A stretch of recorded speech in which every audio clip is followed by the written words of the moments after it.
Bien, ¿cómo están ustedes? ¿Están dispuestos a estudiar? ¿Están dispuestos a aplicarse en el estudio de las Sagradas Escrituras? Nos habíamos quedado, estamos estudiando la epístola, la primera epístola del apóstol Pablo a los Corintios. Nos quedamos en el capítulo 2, versículo 10. Nos habíamos quedado la semana pasada ahí donde dice que Dios nos la reveló a nosotros por el Espíritu. Amén. Porque el Espíritu todo lo escudriña, aún lo profundo de Dios. Quiero comenzar en esta tarde dando un saludo a nuestra hermana Alessandra la Antigua, que está viéndonos desde Bélgica. Le damos un saludo, desde aquí le decimos estamos orando por ella para que Dios la bendiga y queremos que se anime, que se fortalezca y que siga adelante sabiendo que Dios está con ella. Amén. Gloria a Dios. Pues bien, Primera de Corintios capítulo 2 versículo 11 dice: porque ¿quién de los hombres sabe las cosas del hombre sino el espíritu del hombre que está en él? Así tampoco nadie conoció las cosas de Dios, sino el Espíritu de Dios. ¿Qué quiere decir este pasaje? ¿Qué quiere decir esta frase? ¿Alguien me puede orientar? ¿Alguien me puede ayudar? Estamos meditando, estamos estudiando, y es bueno que todos nosotros hagamos el esfuerzo de intentar entender la palabra del Señor. A ver, ¿qué creen ustedes que quiere decir esto? Este pasaje tan extraño. ¿Quién de los hombres sabe las cosas del hombre, sino el espíritu del hombre que está en él? Así tampoco nadie conoció las cosas de Dios, sino el espíritu de Dios. ¿Qué nos está diciendo Pablo con esta frase? Algo rara, ¿verdad?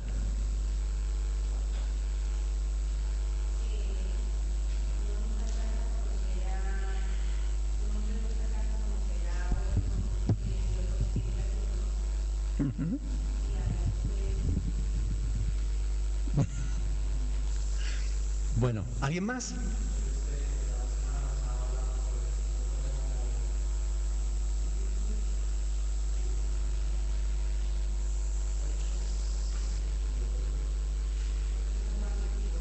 Primera de Tesalonicenses 5:23 lo dice: espíritu, alma y cuerpo.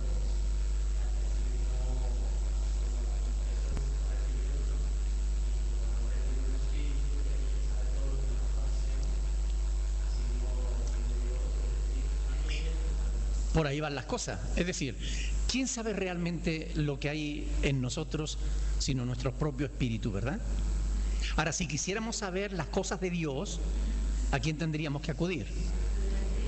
Ya está, no es tan complicado, ¿verdad? Dice ahí: ¿quién de los hombres sabe las cosas del hombre sino el espíritu del hombre que está en él? Así tampoco nadie conoció las cosas de Dios sino el espíritu de Dios. Si queremos aprender de Dios, tenemos que ir al Espíritu de Dios, porque el Espíritu Santo escudriña aún lo profundo de Dios. Amén. Y es el Espíritu de Dios la mejor fuente de información sobre Dios. Si queremos conocer a Dios, vayamos al Espíritu Santo, porque Él es el conocedor de todos los misterios habido y por haber. Él es el mejor conocedor de la divinidad, porque Él forma parte de esa divinidad. Cecilia, ¿sabe algo de Silvio? Está viajando para Colombia, ¿no? Bueno, que Dios lo bendiga. Cualquier otra fuente debe ser analizada siempre a través de la palabra de Dios. Cualquier fuente, quiero decir, cualquier fuente de información que queramos consultar sobre Dios, tenemos que consultarla o compararla con la palabra de Dios. ¿Por qué? ¿Perdón? Porque es la verdad. ¿Y por qué es la verdad? Porque está inspirada por Dios. Esta palabra fue inspirada por el Espíritu Santo. Si el Espíritu Santo la inspiró, esta palabra es verdadera, porque Dios no miente. Amén. Por tanto, si decimos que la fuente autorizada de información sobre Dios es el Espíritu Santo. Y el Espíritu Santo nos ha dejado su palabra. Cualquier cosa que queramos saber de Dios, seguro la vamos a tener aquí. Amén. Todo lo necesario para nuestra fe, para nuestra salvación, todo lo que necesitamos conocer está aquí. Si no está aquí, es porque no es necesario conocerlo. ¿Están aquí? Es decir, lo fundamental, lo importante, es lo que tenemos, la información que tenemos contenida en las Sagradas Escrituras. Porque, oiga, si esto es palabra de Dios, como nosotros creemos de todo corazón que es palabra de Dios, cualquier otra información debe ser contrastada con esta. Esta es segura la palabra de Dios. Por tanto, cualquier otra información que contradiga a esta información, ¿será verdad o mentira? Mentira. Ninguna palabra que contradiga a la Sagrada Escritura puede ser verdad. No importa quién lo diga. No importa los muchos títulos que tenga, o lo grande que sea, o el renombre que tenga, da igual. Si alguien afirma algo que va contra lo que Dios dice en su palabra, esa persona miente. Puede ser que lo esté diciendo con toda la sinceridad del mundo, pero estará sinceramente equivocado. Porque esto es verdad. Esto ha sido inspirado por el Espíritu Santo. Y si queremos saber de Dios, tenemos que conocer las Escrituras. ¿Qué dice Jesús en Juan 5:39? ¿Alguien lo recuerda? Escudriñar las Escrituras, porque a vosotros os parece que en ellas tenéis la vida eterna, y ellas son las que dan testimonio ¿de quién? De mí, dice el Señor. Por tanto, si queremos conocer el testimonio de Dios mismo, tenemos que escudriñar ¿el qué? Las Escrituras. ¿A quién tenemos que ir para saber de Dios? A la Escritura, a Dios, a través de su palabra, al Espíritu Santo, porque Él inspiró esta palabra sagrada. Amén. Y esta es la fuente inagotable de sabiduría. Esta es la fuente más segura. Por eso el apóstol Pedro dice esa frase que a mí me gusta repetir, que esta es la palabra profética más segura. Amén. Esta. Todas las religiones tienen sus libros sagrados. Por ejemplo, los adventistas tienen los libros de la profetisa Ellen de White, la profetisa de White, Helen. Pero cuando nosotros tomamos esos libros, los comparamos con la Biblia y nos damos cuenta de que hay cosas que no cuadran, que no encajan, ¿quién se equivoca? ¿El Espíritu Santo o Helen G. de White? Sin duda, la profetisa habló por un espíritu, pero no era el Espíritu de Dios. ¿Ok? Esto es importante. José Smith, el fundador de los mormones, dice que un espíritu le apareció, al que él le llama el ángel Moroni, y le habló y le dijo: yo te voy a mostrar dónde están escondidas unas tablas de oro que tú vas a poder traducir, porque yo voy a hacer un milagro para que tú las traduzcas. Tenía que hacer un milagro el ángel porque él era analfabeto y no sabía leer. Entonces, para interpretar esas tablas que estaba escrita, según dice José Smith, en un idioma egipcio antiguo, él tenía que ponerse dos piedras preciosas, las piedras preciosas que estaban en el pectoral del sumo sacerdote, el Urim y el Tumim. Dice que estaban al lado de esas tablas un libro hecho en tablas de oro, grabadas en tablas de oro. Dice que él tenía que ponerse las piedras preciosas delante de los ojos para poder entender lo que allí estaba escrito. Y como él no sabía escribir, se lo dictaba a través de una cortina a su cuñado, que sí sabía escribir, y de ahí salió el Libro de Mormón. ¿Ustedes se creen semejante tontería? Es absurdo. Pero se tenía que cumplir la palabra del apóstol Pablo, que decía que vendrían gentes contando fábulas de vieja y la gente lo seguiría porque no quieren oír la verdad. Entonces la gente rechaza la verdad y se creen tonterías como esa. Pero oiga, ese ángel que le apareció a José Smith, que por cierto murió ahorcado, porque ustedes saben que él iba por los pueblos predicando su evangelio, que no era el evangelio de Cristo, sino el de José Smith, y lo que hacía era llevarse a las niñas jóvenes, se las llevaba, las hacía su esposa y se las llevaba. Entonces por cada pueblo que iba se llevaba una esposa nueva. Y un día el padre de una de las niñas que se llevó lo consiguió alcanzar y le dio lo que se merecía, lo ahorcó. Entonces esto está documentado. Pero mire, ¿qué tipo de espíritu le apareció a José Smith? Él dice que el ángel Moroni. Pero tú coges el libro de Mormón, lo comparas con la Biblia y dice que da tonterías impresionantes. ¿Quién se equivoca? ¿El Espíritu Santo que inspiró las Sagradas Escrituras? ¿O el espíritu de demonio, ese demonio que inspiró a José Smith? ¿Quién se equivoca? Está claro, ¿verdad? Es así de simple. Si queremos saber las cosas de Dios y estar seguros de cuál es la verdad, vayamos a Dios, vayamos al Espíritu Santo, vayamos a las Sagradas Escrituras y esta es la verdad. Y esta verdad que está escrita se puede confirmar. Tú coges el libro de Mormón y habla de unas civilizaciones que ningún historiador conoce. Cuando habla aquí la Biblia de las diferentes civilizaciones, hasta el día de hoy se pueden comprobar. Cuando el libro de Mormón habla de ciudades, esas ciudades no aparecen en ningún lado, en ningún mapa. Las ciudades que aparecen en la Biblia se conocen hasta en el día de hoy. O sea, una se puede comprobar porque es verdad, la otra no se puede comprobar porque es mentira. Pero los hombres prefieren creer la mentira que la verdad. Porque no quieren creer a Dios, ¿verdad? Ahora bien, nosotros tenemos la palabra de Dios, la palabra segura.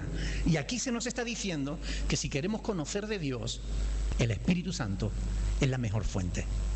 Y lo que el Espíritu Santo nos ha dejado es toda esta información sobre Dios. Aquí está, para que nosotros sepamos lo que necesitamos saber sobre Dios. Sobre el cielo, sobre la tierra, sobre nuestra vida, sobre nuestra muerte, sobre la eternidad. Todo, sobre el perdón de los pecados, todo está aquí escrito, todo lo necesario. Amén. Es lo que Pablo está enseñando aquí en el versículo 11. Así que las Sagradas Escrituras deben ser estudiadas, pero deben ser estudiadas en oración, contando con el Espíritu Santo. Porque recuerden que el Espíritu Santo las inspiró y solo Él puede darnos el entendimiento, la sabiduría necesaria para entenderla. Cuando los hombres se acercan a Dios, dice el autor de Hebreos, que tienen que acercarse a Dios creyendo que Dios está ahí y que va a premiar su esfuerzo. Pero cuando alguien se acerca a Dios sin creer, el diablo va a cegar su entendimiento para que no le resplandezca la luz del Evangelio de la gloria de Cristo. Es por eso que es importante que nosotros vayamos a la palabra de Dios con fe. Y que vayamos en oración. Señor, ayúdame a entender tu palabra. Yo muchísimas veces había leído la Biblia, muchísimas veces, antes de convertirme, pero nunca la entendía. Porque trataba de entenderla con mi conocimiento, con mi capacidad de raciocinio. Y la verdad es que la capacidad de raciocinio del hombre que no tiene a Dios es muy corta. Solo hasta que conseguimos acercarnos a Dios por fe, solo hasta que creemos a Dios, a partir de ahí la luz se enciende y empezamos a ver cosas que antes no veíamos, a entender cosas que antes no entendíamos. ¿No te ha pasado a ti eso? A mí me ha pasado. Amén. Versículo 12. Y nosotros, dice el apóstol Pablo, no hemos recibido el espíritu del mundo, sino el espíritu que proviene de Dios. ¿Para qué? Para que sepamos lo que Dios nos ha concedido. Lo cual también hablamos, no con palabras enseñadas por sabiduría humana, sino con las que enseña el Espíritu, acomodando lo espiritual a lo espiritual. Amén. Acomodando lo espiritual a lo espiritual. Pero el hombre natural no percibe las cosas que son del Espíritu de Dios, porque para él son locura. Y no las puede entender, porque se han de discernir espiritualmente. En cambio, el espiritual juzga todas las cosas, pero él no es juzgado de nadie. Porque ¿quién conoció la mente del Señor? ¿Quién le instruirá? mas nosotros tenemos la mente de Cristo. Amén. Así que solo el Espíritu de Dios es la fuente inagotable de verdadera información verídica sobre Dios. Y solo los que tienen al Espíritu Santo en su vida, en su corazón, pueden entender, tienen la capacidad para profundizar en ese conocimiento, en esa sabiduría. Yo conozco a teólogos, maestros en teología, que no entienden las Escrituras, porque no tienen al Espíritu Santo, y son maestros en teología. Están enseñando teología a otras personas, pero ellos mismos no entienden la palabra de Dios, porque la palabra de Dios se ha de discernir de manera espiritual. Ahora bien, yo quiero hacer hincapié en algo importante en esta tarde, algo que no debemos pasar por alto. Yo decía que aquí en la palabra de Dios tenemos todo lo que necesitamos saber. Todo lo que necesitamos saber sobre Dios, ¿verdad? Sobre Dios, sobre la salvación, sobre el pecado, sobre la vida eterna, etc.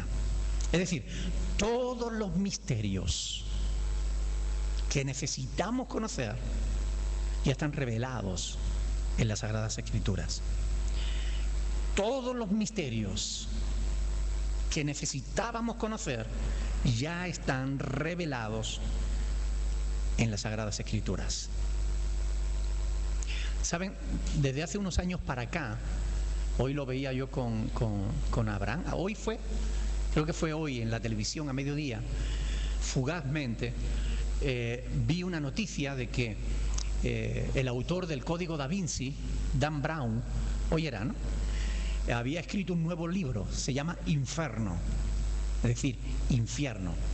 Y dice que los traductores, 11 personas, han estado encerrados 2 meses en un lugar sin acceso, sin teléfono, sin nada de eso, para guardar el secreto del libro, hasta que ahora ya ha empezado a promocionar su venta. Miren, desde que Dan Brown escribió el Código Da Vinci, un libro lleno de errores, tiene errores hasta gramaticales. Así que fíjense, tiene errores históricos, tiene errores de fechas, tiene errores de personajes históricos, tiene errores de todo tipo. Y además es un mal plagio de otro escritor, de otro libro que hacía años otro escritor había escrito. Pero por la publicidad, por el marketing publicitario que se le dio al Código Da Vinci, hoy es uno de los libros, de las novelas pseudo-históricas, digo pseudo porque no es histórica, más vendidos. Es uno de los libros más vendidos. Y ahora con este se espera superar las ventas del Código Da Vinci. Desde que eso sucedió, desde que el Código de Da Vinci sucedió, se publicó, se han sucedido multitud de novelas históricas o pseudo-históricas.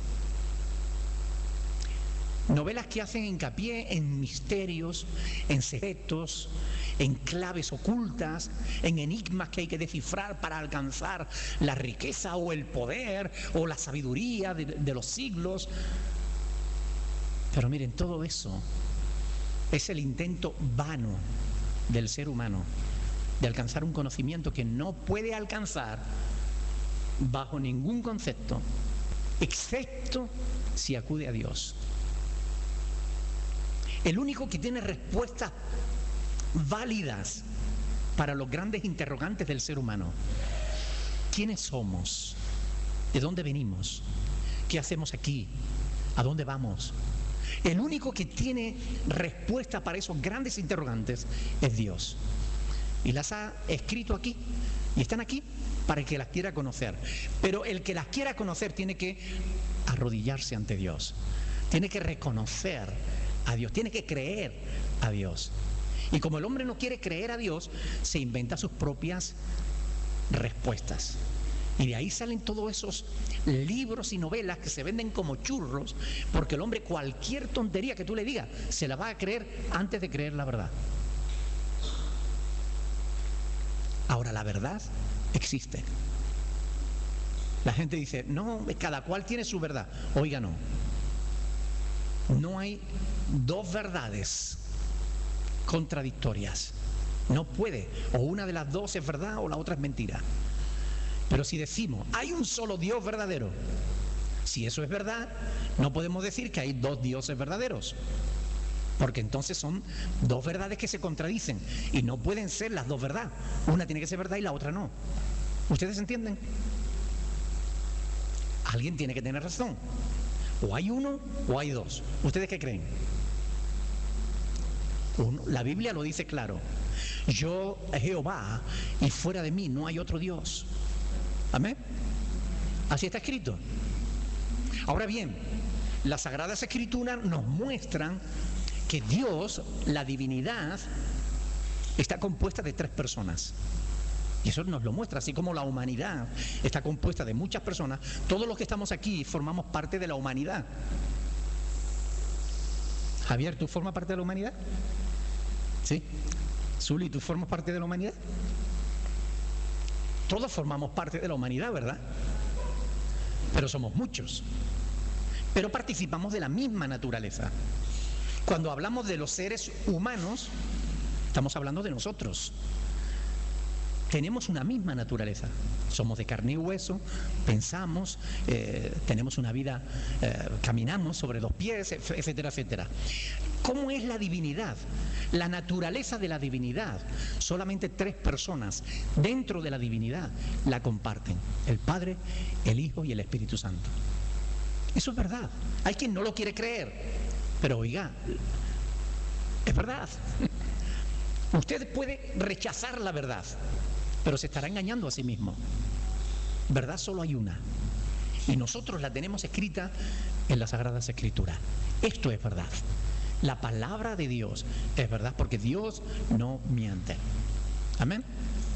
Por tanto, existe fundamento para pensar que todavía existe algún tipo de sabiduría cósmica que haya que descubrir. No. Oiga, lo que haya que descubrir aquí está. Vayamos a la Biblia y conozcámoslo. Así de simple. ¿De dónde surge todo eso? ¿De dónde surgen todas esas sectas? ¿De dónde surgen todas esas novelas históricas? ¿De dónde surgen todo ese tipo de argumentos? Surge de la rebelión del ser humano, que no quiere creer a Dios, del corazón rebelde, que rechaza la verdad y se inventa su propia verdad. Y como cada uno tiene su propia imaginación, por eso cada uno dice que hay muchas verdades, pero verdad en realidad solo hay una. Amén. ¿Podemos estar seguros de eso o no? ¿Podemos estar seguros de que la verdad Dios la ha revelado en su palabra? Lean conmigo Romanos 1:17. Romanos 1:17.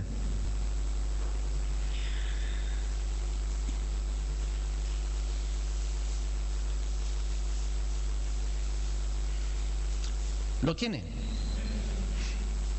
Porque en el Evangelio, es decir, en la historia de Cristo, que tenemos aquí, Mateo, Marcos, Lucas y Juan, en el Evangelio, la justicia de Dios se revela por fe y para fe. Se revela, se manifiesta, se da a conocer por fe y para fe.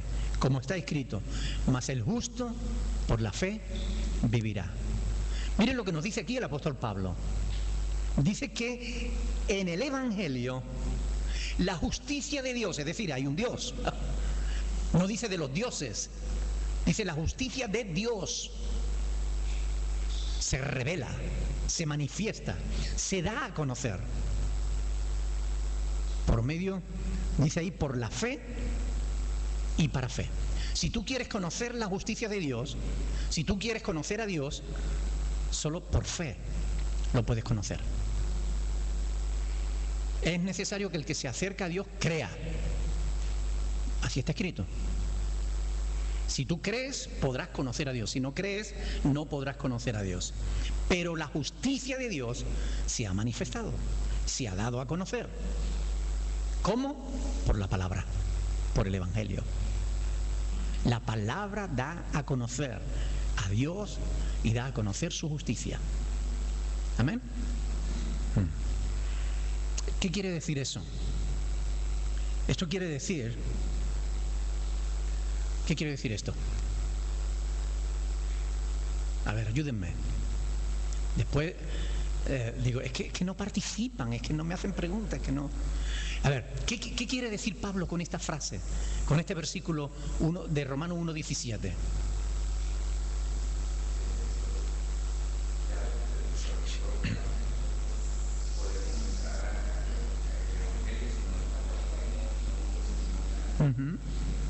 O sea, si el hombre deseara encontrar la justificación delante de Dios, aquello que le va a dar paz eterna, ¿a dónde tendría que acudir? Alguien que levante la mano y hable en voz alta. A las Escrituras, al Evangelio, porque es en el Evangelio donde Dios revela su justicia. ¿Cómo hace justicia Dios? Por medio de Cristo. Y eso nos lo revela el Evangelio. ¿Y qué tenemos que hacer nosotros? Creer en el sacrificio de Cristo. Eso se nos revela en el Evangelio. El que cree no es condenado, pero el que no cree ya ha sido condenado porque no ha creído en el testimonio de Dios.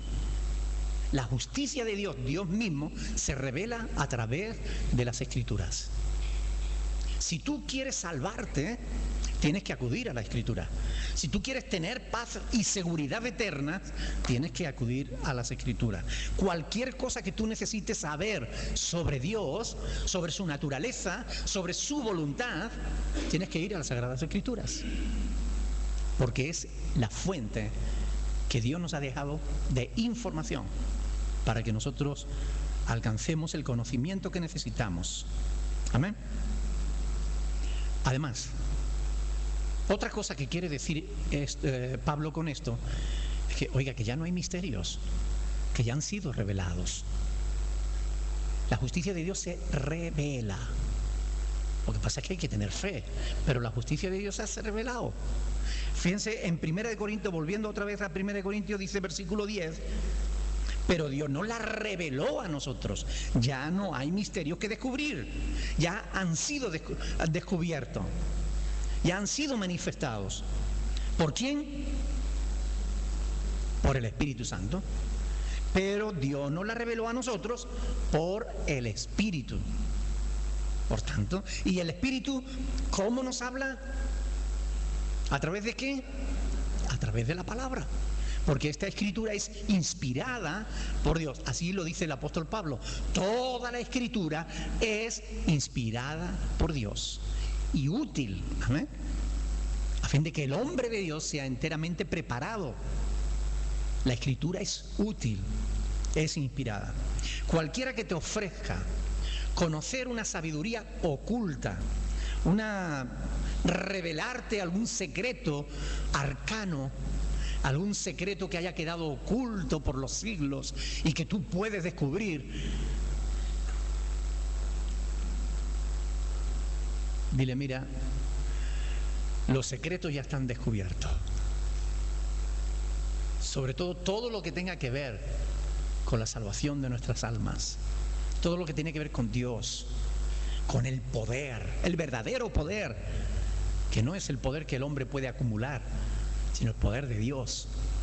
Todo lo que queramos saber sobre el poder, sobre la felicidad. ¿Quién quiere alcanzar la felicidad? ¿No quieren felicidad? Pues todo lo que quieran saber sobre la felicidad y cómo alcanzarla está aquí escrito en su palabra. La Biblia dice, ¿quién es el hombre que desea vida? Que desea muchos días para ver el bien. Y se nos dice cómo alcanzarlo. Guarda tus labios del mal, guarda tu boca del mal y tus labios de hablar engaño, apártate del mal, haz el bien, busca la paz, síguela. Se nos dan instrucciones claras, sencillas, y si nosotros seguimos esas instrucciones sencillas, llegaremos donde queremos llegar. Si no las seguimos porque no las creemos, estaremos buscando la felicidad donde no la hay. ¿Cuántas personas se amargan la vida buscando una felicidad ficticia, falsa? ¿Cuántas personas destruyen su propia vida y la de su familia o la de otras personas buscando una felicidad que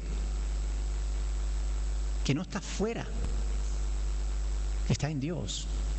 Amén. Pero hay personas que buscan la felicidad en las cosas temporales, en las cosas materiales, en las personas, cuando la verdadera felicidad está en el Señor. Amén. Dice en el versículo 13, lo cual dice, versículo 12, y nosotros no hemos recibido el espíritu del mundo, sino el espíritu que proviene de Dios. Hemos recibido el espíritu que proviene de Dios para que sepamos lo que Dios nos ha concedido, lo cual también hablamos, no con palabras enseñadas por sabiduría humana, sino con las que enseña el Espíritu, acomodando lo espiritual a lo espiritual. La predicación del Evangelio no se realiza por palabras enseñadas de sabiduría humana, ¿verdad?, sino las que enseña el Espíritu.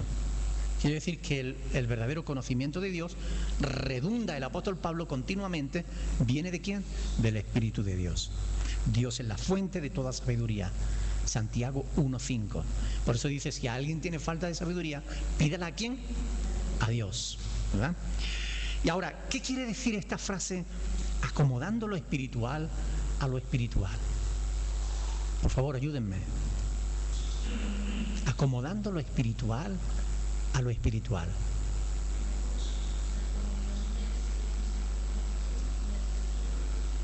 La comunión del Espíritu Santo con nuestro espíritu. Cuaco.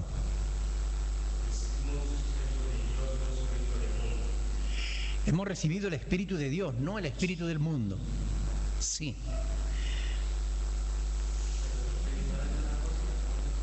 Lo espiritual es una cosa y la carne es otra, sí. Pero no es a lo que se refiere aquí Pablo. Pablo está hablando de lo que creemos, de lo que hemos recibido, de lo que hablamos. No lo hablamos con palabras de humana sabiduría y tal, sino acomodando lo espiritual a lo espiritual. Ahí está. Entendiendo e interpretando lo espiritual desde lo espiritual. Yo no puedo entender lo espiritual desde la carne, ni desde mi naturaleza humana. Yo tengo que entender lo espiritual desde mi espíritu. Lo espiritual tiene una forma de ser, lo carnal tiene otra forma de ser. La carne tiene sus argumentos, el espíritu tiene los suyos. Y esto es importante que lo entendamos. La palabra de Dios no puede ser interpretada a la luz del conocimiento humano. Tiene que ser interpretada a la luz del Espíritu de Dios. Tenemos que acomodar lo espiritual a lo espiritual. Si yo quiero entender a Dios, tengo que pedirle a Dios que me ayude a entenderlo. Si yo quiero entender las Sagradas Escrituras, tengo que decirle, Señor, que tu Espíritu me ayude a mi espíritu a entenderlo. Porque lo espiritual se acomoda a lo espiritual, como lo natural se acomoda a lo natural. Y esto es importante tenerlo en cuenta. Interpretado a la luz de lo espiritual. Vamos a leer los versículos del 14 al 15. Dice, pero el hombre natural no percibe. ¿Qué significa que no percibe? No entiende, no alcanza a comprender. El hombre espiritual no alcanza a comprender las cosas que son del Espíritu de Dios. Es decir, hay cosas humanas y hay cosas espirituales. Lo espiritual debe ser acomodado a lo espiritual. ¿Quién es el hombre natural? ¿El qué? El que no cree en Dios, El que no lo conoce, ese es el hombre natural, el que no tiene a Dios en su vida. ¿Ok? Es el hombre que no tiene fe. Es el hombre que no conoce a Dios. Claro. Mucha gente viene a la iglesia como hombres naturales o como persona natural, y en la iglesia, por medio del conocimiento de la palabra o de la predicación, esa persona cree, abre su corazón y a partir de ahí nace de nuevo.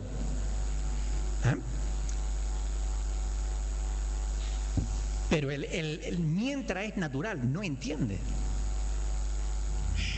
Yo quería conocer a Dios, entender a Dios, y lo intenté muchas veces y no podía. Hasta que un día me dijeron, no, tienes que orar a Dios y pedirle que el Espíritu Santo entre en tu corazón, arrepentirte de tus pecados, y a partir de ahí, cuando el Espíritu Santo entre en ti, te dará entendimiento. Pero lo hice, y al hacerlo fue como encender la luz en un lugar oscuro. ¿Cómo nos moveríamos por aquí si todo estuviera oscuro? Tropezaríamos. Pero cuando está la luz encendida, sabemos por dónde debemos caminar, ¿verdad? Nuestra vida sin el Espíritu Santo es como caminar a oscuras. Necesitamos la luz del Espíritu de Dios. Ahora, ¿qué es lo que está exponiendo aquí Pablo? Pablo está hablando de la incapacidad del ser humano que no tiene a Dios para entender a Dios.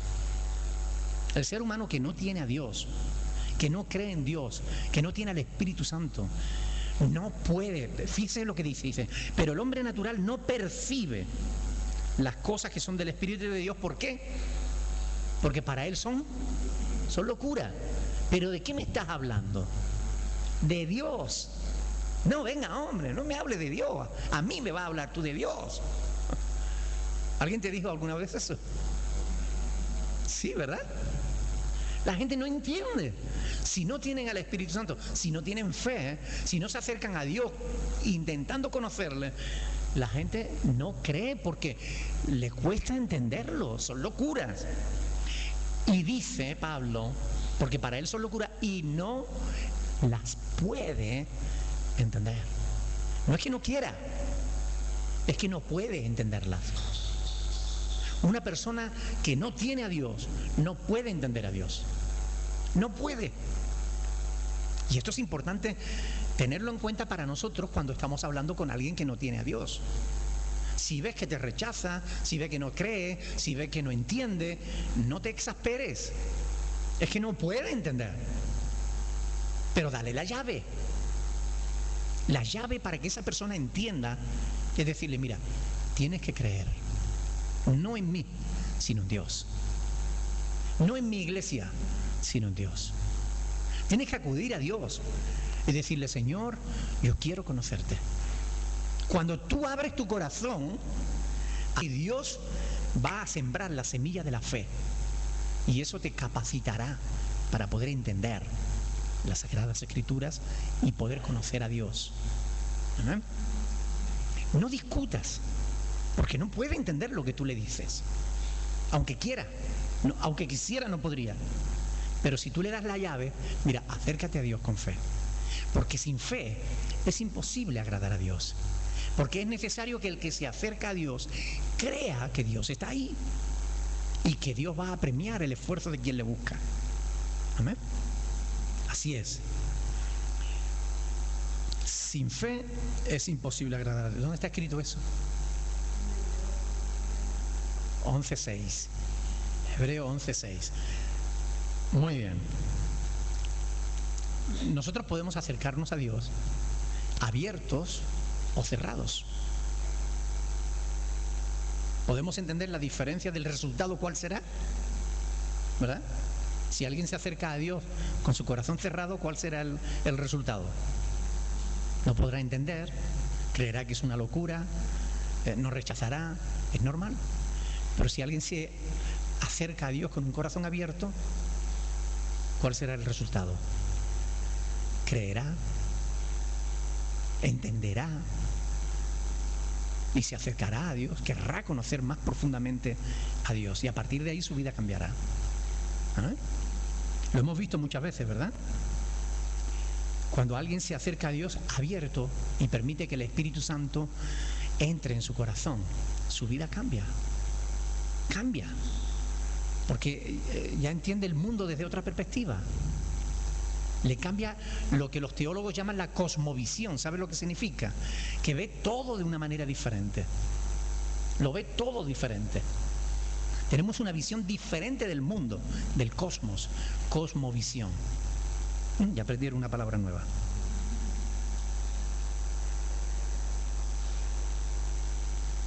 Ahora bien, en este punto yo quiero hacer un alto en el camino para aclarar algo que ha dividido al pueblo de Dios por muchos años. Me refiero a que algunos afirman que puesto que el hombre que no tiene a Dios está muerto en sus delitos y pecados, ese hombre que está muerto no puede creer, no puede hacer nada para salvarse, ni siquiera creer.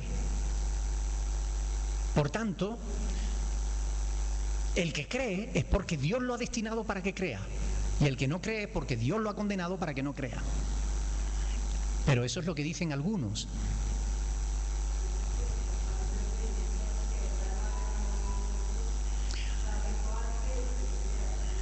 Pero ¿amó Dios a algunos o al mundo entero? Esto es importante tenerlo en cuenta.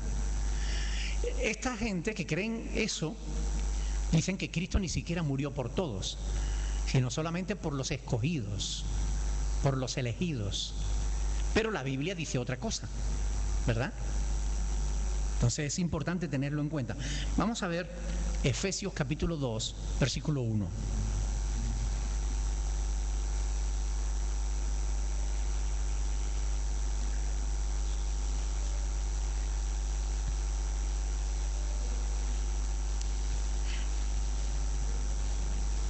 ¿Lo tienen? Ahí dice, Él os dio vida a vosotros cuando estabais muertos en vuestros delitos y pecados.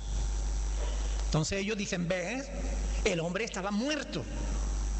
Y solo aquellos a quienes Dios da vida pueden salvarse. Bien, aquí hay un problema de interpretación, un problema de hermenéutica, de interpretación. El razonamiento que ellos hacen es que un muerto no puede hacer nada. Un muerto no puede creer. Un muerto no puede hacer nada. Ahora, el problema está en que están interpretando al muerto como de manera literal, cuando Pablo está usando un lenguaje figurado. Porque, oiga, ¿usted antes de creer en Dios estaba muerto? No. Espiritualmente. ¿Pero tú estabas muerto físicamente? No. ¿Tú estabas muerto mentalmente? No. Estábamos muertos espiritualmente. Pero aunque estuviésemos muertos espiritualmente, es decir, estábamos muertos para con Dios, pero yo caminaba y respiraba y comía y dormía y metía la pata. Y yo tenía capacidad para entender algunas cosas. Cuando a mí me predicaron el Evangelio, yo pude entender el Evangelio. Y tomé una decisión en base a lo que yo entendí, en base a lo que Dios me hizo entender. Es decir, hay que entender que cuando Pablo afirma de quienes no tienen a Cristo que está muerto, está usando un lenguaje figurado, está usando una metáfora, como cuando dice que nosotros somos edificio de Dios. ¿Se está refiriendo a que nosotros, la iglesia, somos de piedra? Pues Pedro dice que nosotros somos piedras, piedras vivas, edificadas sobre el fundamento de los apóstoles y profetas, dice el apóstol Pedro. ¿Pero somos piedras? No, es un lenguaje figurado. Cuando Cristo dice, yo soy el camino, ¿está diciendo que es un camino de tierra, de alquitrán? No, es un lenguaje figurado. No podemos tomar de manera literal lo que es un lenguaje simbólico, porque nos estaremos equivocando. Cuando Cristo dice, yo soy la vid, vosotros los pámpanos, no está hablando en sentido literal. Cuando Pablo dice, vosotros estábamos muertos, no está hablando en sentido literal. Teníamos la capacidad necesaria para darnos cuenta, para pensar, para tomar decisiones, o no tomábamos nosotros decisiones antes de conocer a Cristo. Y una pregunta, ¿seremos juzgados por las decisiones que tomamos? ¿Sí o no? ¿Cómo que no? Que yo no creyera en Cristo significa que mis decisiones no eran responsabilidad mía. Si yo hubiera matado a alguien, ¿era responsable o no? ¿Dios me lo demandaría sí o no? Pero ¿cómo me iba a demandar nada si yo era un muerto? ¿Entienden lo que quiero decir? Pablo está usando un lenguaje simbólico. Pero nuestras decisiones antes de conocer a Cristo nos condenaban. ¿Cierto? Porque tomábamos malas decisiones. Pero si fuera verdad que un muerto nada puede hacer, Dios no nos podría juzgar porque estábamos muertos. Pero esto no es así. Esto no es así. El lenguaje figurado es un lenguaje figurado y hay que interpretarlo de manera figurada. El lenguaje literal hay que entenderlo de manera literal. Y si no tenemos en cuenta estas sencillas normas de interpretación, cometeremos errores y nos confundiremos y confundiremos al pueblo de Dios. Así andan algunos que están realmente trastocados, pensando que como ellos se sienten elegidos, ellos pueden hacer lo que les dé la gana, pueden faltar a la iglesia, pueden pecar lo que quieran, que como se sienten elegidos, ellos van a ir al cielo seguro. Porque ellos son escogidos por Dios para salvación. Y nada ni nadie les puede quitar la salvación. Estos no han leído que sin santidad nadie verá al Señor. Esos no han leído que solo el que permaneciera hasta el fin, ese será salvo. ¿Entienden? Por tanto, cuando leemos aquí esto que dice el apóstol Pablo, que el hombre natural no percibe las cosas que son de Dios, no las puede entender, eso no significa que no la entienda intelectualmente. Significa que no las discierne espiritualmente, pero intelectualmente lo entiende. Todo el mundo entiende cuando se le dice que Dios envió a su propio Hijo a morir por nosotros. Todo el mundo lo entiende. Porque nadie estaría dispuesto a dar a su Hijo para salvar a nadie. Esta es la verdad. Todo el mundo lo entiende. Otra cosa es que, aun entendiéndolo, lo rechace y lo menosprecie. Pero todo el mundo entiende que Dios hizo todo lo posible por salvar al ser humano, aunque haya seres humanos que no se quieran salvar. Todo el mundo entiende que Dios hizo todo lo que Él tenía que hacer para que todos fueran salvos. Juan capítulo 3 lo dice claramente. Dios no envió a su Hijo al mundo para condenar al mundo, sino para qué. A ver, léanlo conmigo. No, es que quiero que se fijen en una palabrita que hay ahí y quiero que la lean porque es importante, porque algunos lo interpretan de otra manera. Juan capítulo 3 versículo 17. Porque no envió Dios a su Hijo al mundo, subrayen la palabra mundo, no envió Dios a su Hijo al mundo para condenar ¿a quién? Al mundo, sino para que los elegidos, ¿no dice? ¿No dice los elegidos? ¿No? Cachí. No dice los elegidos. A ver, Oscar.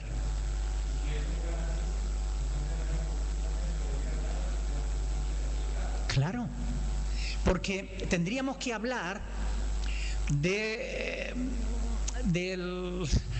la acepción de personas. Y la Biblia afirma que Dios no hace acepción de personas, ¿verdad? Y esto es importante tenerlo en cuenta. Claro, mire, versículo 18.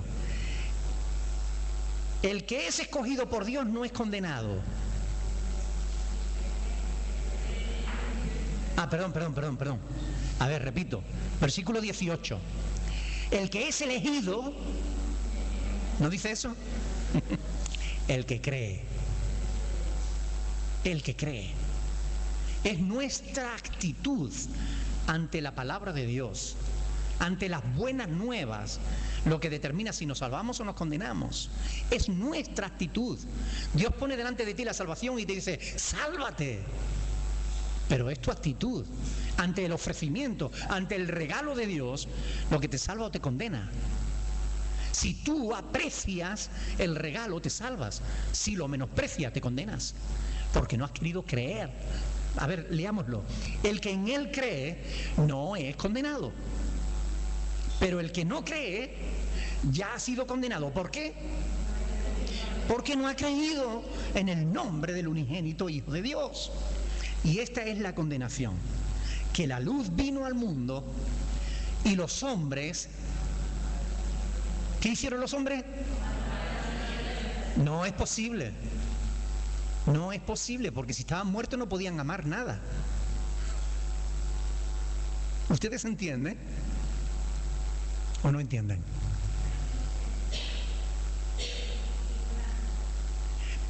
Claro que dice, y los hombres amaron más las tinieblas que la luz, porque sus obras son malas.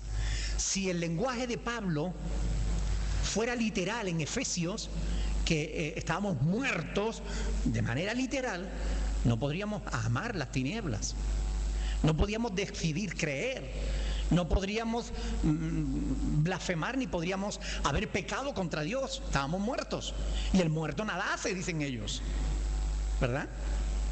Pero bueno, es un lenguaje figurado. En realidad, todos nosotros, vamos a leer, vamos a ir a Efesios capítulo 2, porque siempre cuando hay un texto que no se entiende bien solo, hay que leer el contexto. ¿Amén? Esa es otra norma de interpretación. Es muy sencillo. Si no entiendes un texto, lee antes y después de ese texto, y el contexto te ayudará. A ver, capítulo 2 de Efesios, versículo 1. Y Él os dio vida a vosotros cuando estabais muertos en vuestros delitos y pecados, en los cuales, ¿cómo podíamos andar si estábamos muertos? En los cuales anduvisteis en otro tiempo, siguiendo la corriente de este mundo, conforme al príncipe de la potestad del aire, el espíritu que ahora opera en los hijos de desobediencia, entre los cuales también todos nosotros, ¿qué hicimos? Pero ¿cómo? ¿En qué quedamos? ¿Estábamos muertos o vivos? ¿Se dan cuenta o no? ¿Pero entienden la palabra? Pablo está usando un lenguaje figurado. Cuando dice que estábamos muertos, no quiere decir que estábamos muertos literalmente, que no pudiéramos hacer nada.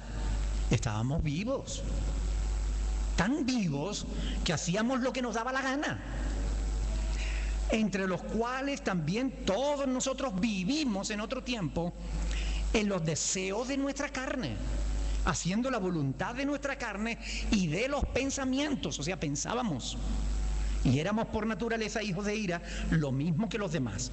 Pero Dios, que es rico en misericordia, por su gran amor con que nos amó, estando nosotros muertos en nuestros delitos y pecados, nos dio vida juntamente con Cristo. Amén.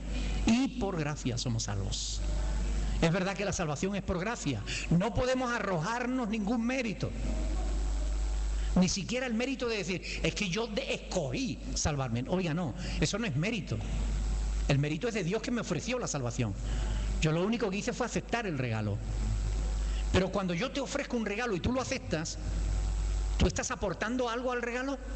No, sencillamente lo estás aceptando. Cuando yo creo en Cristo, no estoy aportando nada a la salvación. No es que yo esté añadiendo a la obra de Cristo. Yo no añado nada. Simplemente recibo el regalo de Dios. Mientras que otros lo menosprecian.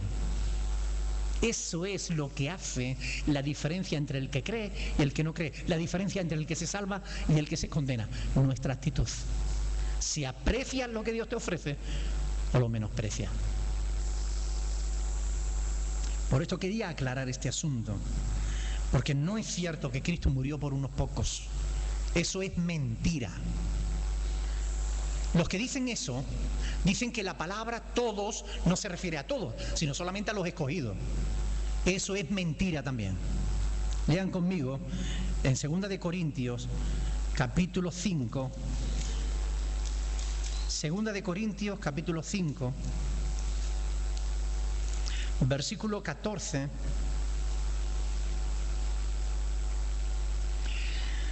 porque el amor de Cristo nos constriñe pensando esto, que si uno murió por los escogidos, luego los escogidos murieron. ¿Murió por los escogidos? Murió por todos. Versículo 15, y por todos murió. Amén. Primera de Juan, capítulo 2. Mire, este es un texto que ya lo pueden interpretar como les dé la gana. Pero la palabra de Dios no hace falta ser teólogo para entenderla. Tú puedes entender lo que dice la Escritura. Primera de Juan, capítulo 2, versículo 1. Hijitos míos, dice el apóstol Juan. Primera de Juan 2:1. Estas cosas os escribo para que sepáis, para que no pequéis. Y si alguno hubiere pecado, abogado tenemos para con el Padre, a Jesucristo el justo. Y Él es la propiciación, la paga. ¿Por qué? Por nuestros pecados. Y dice y dice Juan, y no solamente por los nuestros. ¿Quiénes son los nuestros? La iglesia, los escogidos. No solamente por los nuestros, sino también por los de todo el mundo. Cristo murió por todo el mundo, aunque solo la iglesia estará formada por aquellos que aprecian el regalo que Dios les ofrece. Cristo murió por nuestros pecados, pero no solo por los nuestros, murió también por los de todo el mundo. ¿Perdón? Segunda de Pedro 3:9.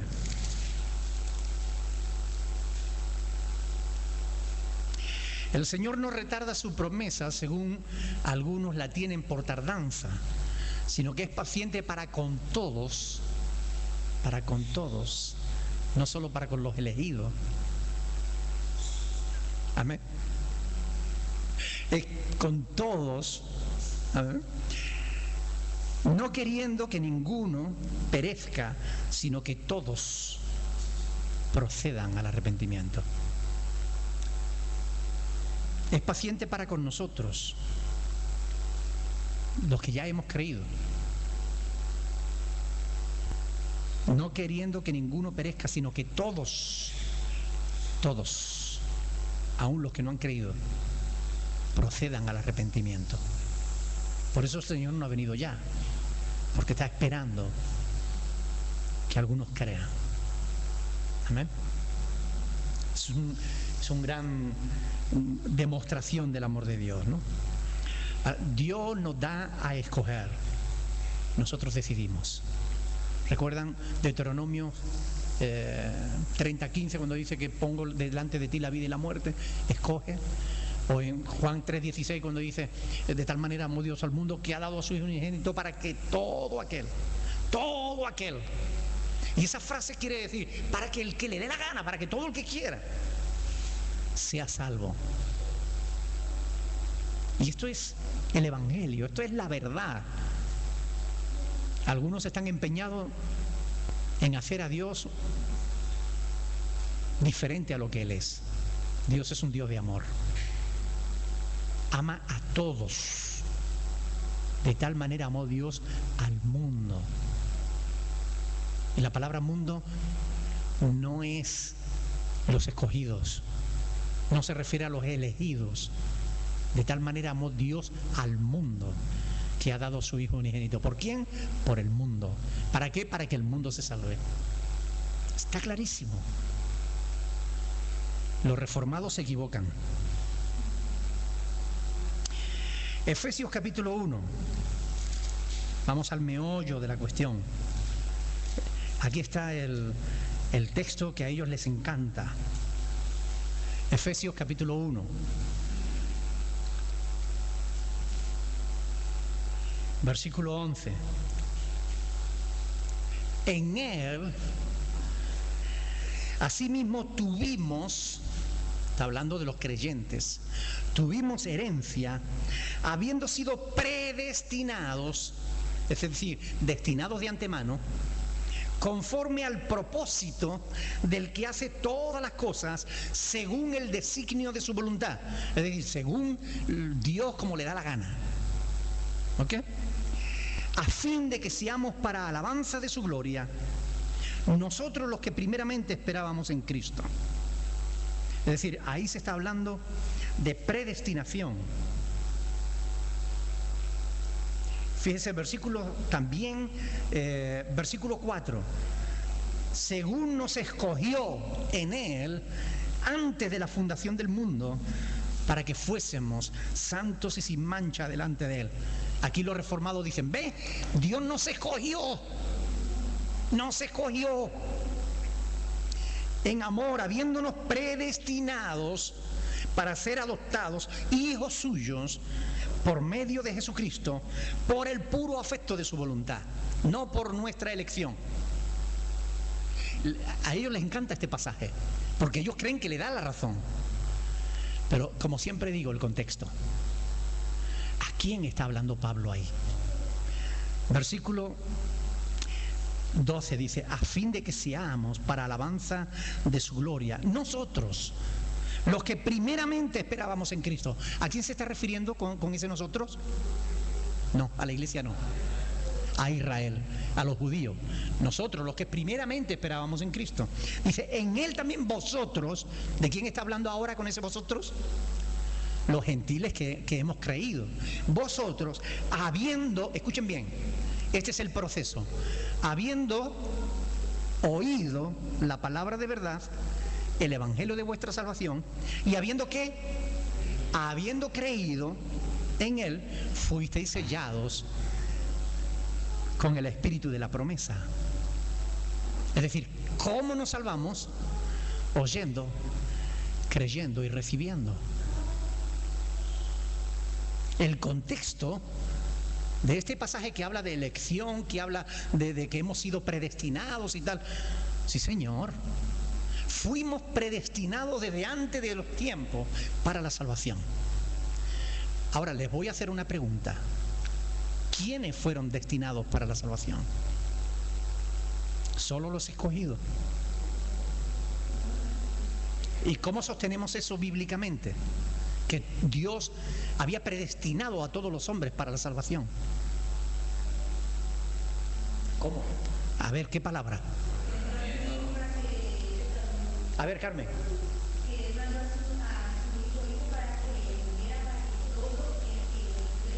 Lo podemos sostener por ahí. Por ahí va bien, pero hay más. ¿Qué mandamiento?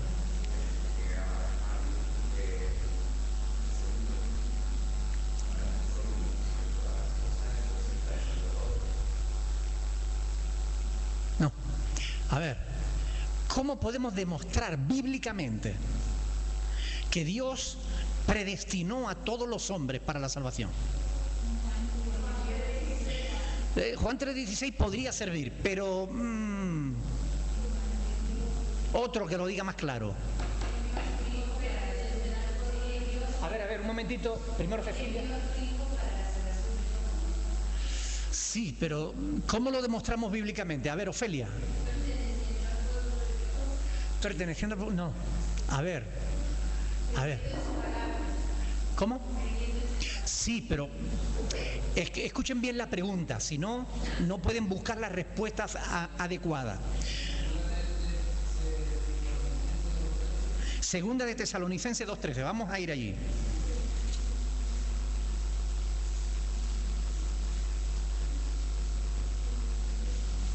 No, este pasaje no sirve tampoco.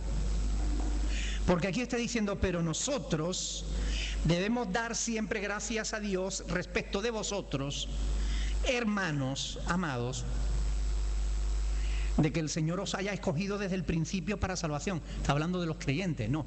Yo quiero un texto que me diga que Dios quería desde el principio salvar a todo el mundo. No. Juan 2:1. No. A ver. Ay, Señor Jesús.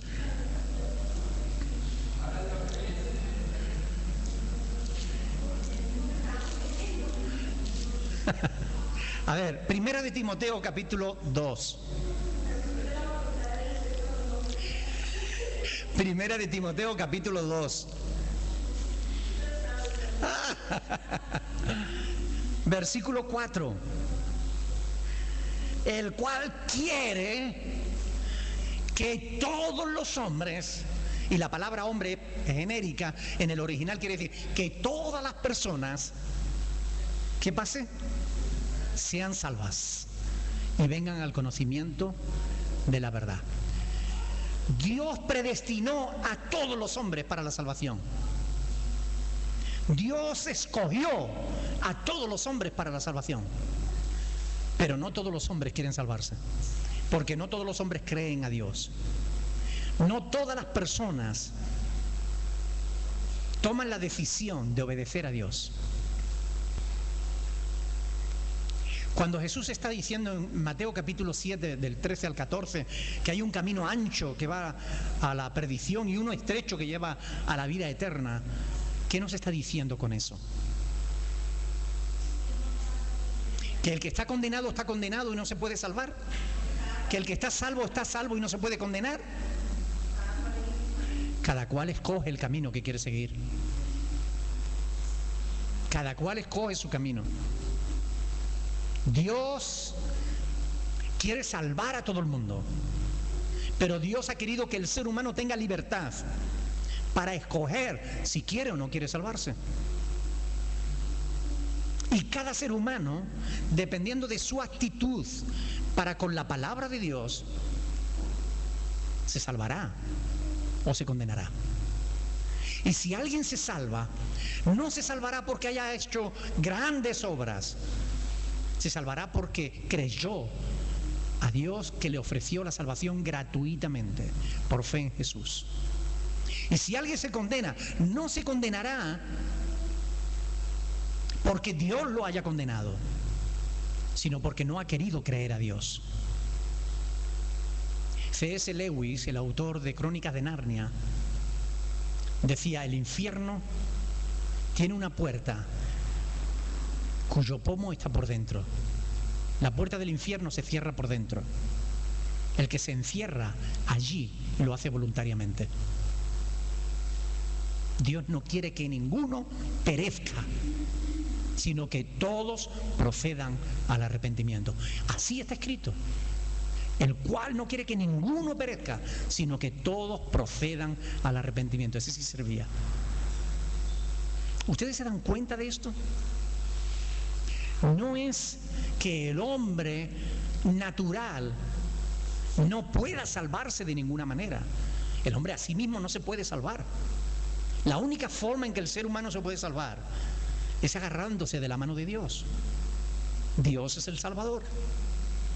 Si tú estás en medio de una tierra movediza y te estás hundiendo y alguien te tiende la mano y te dice: agárrate que yo te voy a sacar, y tú le dices: no, que no quiero, que yo solo puedo sacarme de aquí. Yo no necesito que tu ayuda. Cuanto más esfuerzo haga ese hombre por salir de las arenas movedizas, más se hundirá. Y eso es lo que le ocurre al ser humano, que no quiere creer a Dios. prefiere tomar sus propias decisiones, vivir independiente de Dios, en rebeldía contra Dios, y así le va al ser humano. Pero cuando el ser humano cree a Dios, ahí todo cambia. Amén. Ahí todo cambia. Lo vamos a dejar aquí porque se nos ha ido el tiempo. Pero me gustaría, de verdad, que escudriñen las Escrituras, que lean estos pasajes y que de verdad, si les surge alguna pregunta, las vengan con preguntas preparadas, pero estudien las Escrituras. Estudiar las Escrituras es hermoso, es apasionante y nos hace sabios para salvación. Amén. ¿Alguna pregunta? ¿Algo que no haya quedado claro? Entonces, ¿qué? ¿Nos salvamos? ¿O no nos salvamos? ¿Se salvan solo los que Dios escoge? ¿O se salvan aquellos que creen a Dios? ¿Murió Cristo por unos cuantos o por todos? Muy bien. Es importante que tengan esto en cuenta, porque hay por ahí quien está creyendo eso, que si tú eres salvo no te puedes perder, y si eres condenado no te puedes salvar. Y ese no es el mensaje del Evangelio. El mensaje del Evangelio es que Cristo murió por todos, y el que cree en Cristo se salva, y el que no cree a Dios se condena. Amén. Bueno, pues vamos a orar al Señor, vamos a darle gracias por este ratito. Y por favor sigan estudiando Primera de Corintios para que podamos seguir avanzando, amén, en el conocimiento de la verdad. Alguien, por favor, que le dé gracias al Señor por su palabra y le pida que el domingo, que va a ser un culto hermoso, que el Señor nos traiga una palabra nueva para cada uno de nosotros, una palabra de consuelo, de ánimo, de fortaleza, una palabra de corrección, de exhortación, una palabra de dirección para nuestras vidas. Amén. Alguien, por favor, que eleve la voz con fuerza y nos despida en la paz del Señor.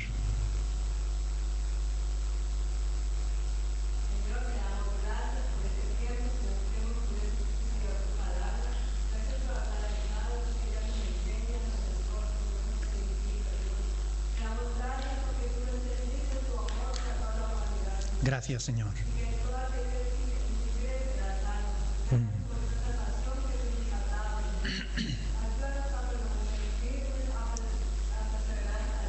Amén.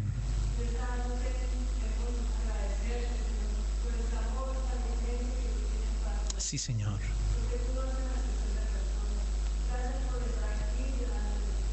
Aleluya. A ti la gloria, Señor. Tuya es.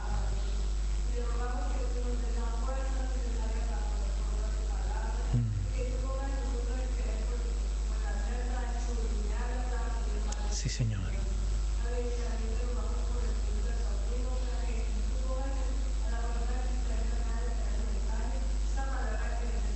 Sí, Señor.